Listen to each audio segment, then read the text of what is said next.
राष्ट्रवादी काँग्रेस पक्षातर्फे आज महानगरपालिकेवर जन आक्रोश मोर्चा काढण्यात आला आहे डीपी प्लॅनच्या विरोधात. आपण जाणून घेऊयात, इथं बरेच नेते मंडळी उपस्थित आहेत, त्यांच्याकडून आपण जाणून घेऊयात नेमकं काय.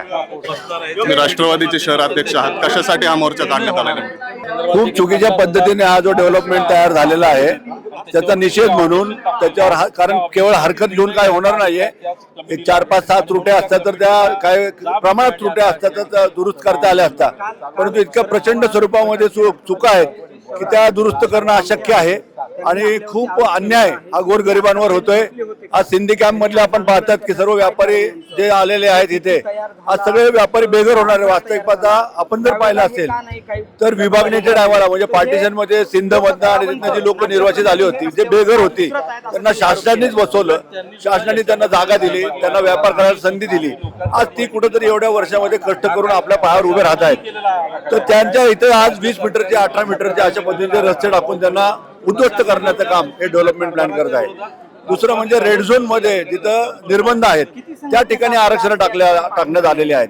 तसं ज्या आज पिंपरी चौकामध्ये डॉक्टर बाबासाहेब आंबेडकरांचं जिथं आज स्टॅच्यू आहे त्या स्टॅच्यूच्या मागं अनेक वर्षापासून आमच्या बांधवांची मागणी होती की त्या ठिकाणी रमाबाईचं स्मारक व्हावं. त्या रमाबाईचं स्मारकची मागणी असताना त्या ठिकाणी बस टर्मिनस व पोलीस आयुक्तालय ते टाकण्यात आलेलं आहे.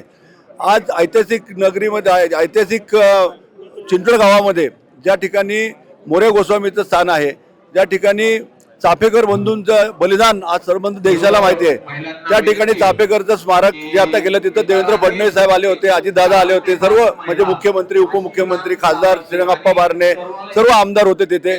त्या ठिकाणी त्याला जे वाढीव क्षेत्र दिलेलं एक्सटेन्शन टू स्मारक ते सुद्धा 2021 मध्ये जो नकाशा मंजूर केलाय महापालिकेने त्याच्यावर आरक्षण टाकले. अनेक ठिकाणी आजपासून 8 महिने 10 महिने पूर्वी जी नकाशे मंजूर केलेले आहेत त्या नकाशांवर सुद्धा 20 मीटरचे 20 मीटरचे 18 मीटरचे रोड टाकून त्याच्यावर सुद्धा परिस्थिती अवघड निर्माण केलेली आहे. अशा पद्धतीने अनेक चुका MIDCच्या आरक्षण रद्द केली, तो अधिकार आमचा नाहीये. रेड झोन मध्ये आरक्षण टाकली, तो अधिकार आमचा नाहीये.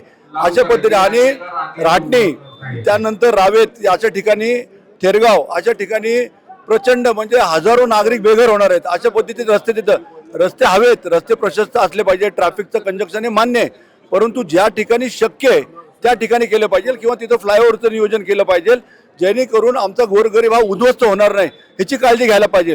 त्यामुळे दुसरी गोष्ट अशी आहे की कोणताही ज्यावेळेला आपण डीपी प्लॅन करतो तो वास्तविकता 20 वर्ष 25 वर्षानंतर होत आहे.